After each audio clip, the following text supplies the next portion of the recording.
Non veg ખાવાવાળા લોકોએ આને ઘણી વાર ખાધું હશે, પણ તમે ઈચ્છો તો રેસ્ટોરન્ટ જેવું ચિકન લોલીપોપ ઘરે જ બનાવી શકો છો. હર કોઈ આ ચટપટો, સુપર ફ્લેવરફુલ અને ટેસ્ટી લોલીપોપને પસંદ કરશે. આ મસાલેદાર ચિકન લોલીપોપ કોઈ પણ અવસર માટે એકદમ ઠીક છે. પાર્ટી હોય, ફેમિલી ડિનર હોય કે પછી કેમ્પ સ્નેકિંગ હોય.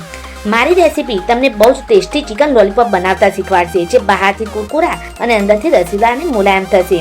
તમે આંગળીઓ ચાટી જાવ તેવા ટેસ્ટી, સ્પાઇસી, ડિલિશ ચિકન લોલીપોપ બનાવીશ. આ ચિકન લોલીપોપ રેસીપીને પરફેક્ટ બનાવ્યા પછી તમે કોઈ દિવસ બહાર ખાવાનું પસંદ નહીં કરો. ઘરે બનેલા આ લોલીપોપ સૌથી સારા અને રેસ્ટોરન્ટમાં મળવાવાળા લોલીપોપથી બહુ જ જોરદાર હોય છે.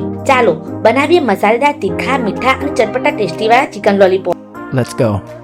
ચિકન લોલીપોપ બનાવવા માટે ચિકન વિંગ્સને પકડવાની જગ્યા પર થોડું છીલી લઈશું અને થોડા કટ લગાવી દઈશું. ચિકનને આપણે ક્લીન પાણીથી ધોઈને યુઝ કરીશું. ચિકન વિંગ્સને આપણે મેરિનેટ કરી લઈશું. મેરિનેટ કરવા માટે એમાં આપણે આદુ, લસણ અને લીલા મરચાંની પેસ્ટ 2 ચમચી નાખીશું.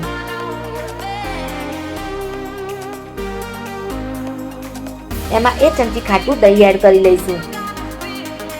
અડધી ચમચીથી પણ ઓછો મરીનો પાવડર નાખીશું. અડધી ચમચીથી પણ ઓછો આમચૂર પાવડર નાખીશું.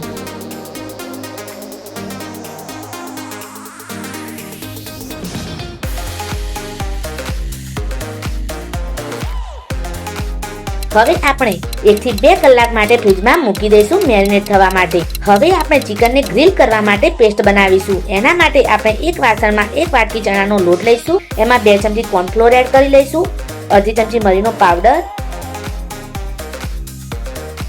1 ચમચી શેકેલા જીરાનો પાવડર,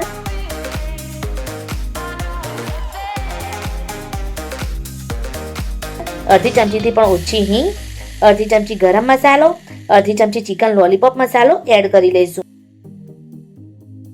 1 ચમચી લાલ મરચાંનો પાવડર. તમને તીખું પસંદ હોય તો તમે વધારે મરચું એડ કરી શકો છો. એમાં ચૂટકી ભર રેડ ફૂડ કલર એડ કરી લઈશું. ચૂટકી ભર આમચૂર પાવડર, 1 ચમચી જીરાનો પાવડર, સ્વાદ અનુસાર મીઠું નાખીશું.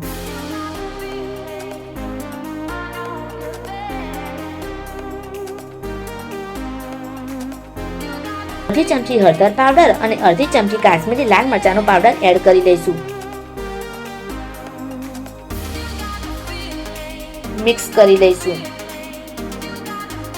ચિકનને મેરિનેટ થવામાં 1 કલાક થઈ ગયો છે. એમાં ચણાના લોટમાં જે આપણે મસાલા મિક્સ કર્યા હતા તે આપણે મેરિનેટ થયેલા ચિકનમાં એડ કરી દઈશું.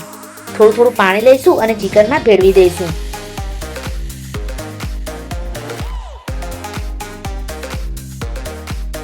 એક ચમચી તેલ પણ એડ કરી લઈશું.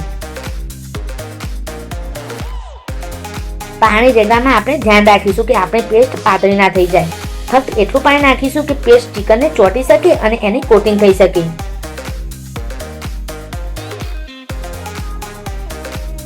ધીમી ફ્લેમ પર તેલ ગરમ થઈ જાય પછી એમાં આપણે ચિકનને ડીપ ફ્રાય કરી દઈશું. ગેસની ફ્લેમ ધીમી રાખીશું. ચિકનને બંને તરફ થવા દઈશું અને આપણે કુરકુરા થાય ત્યાં સુધી ડીપ ફ્રાય કરી દઈશું.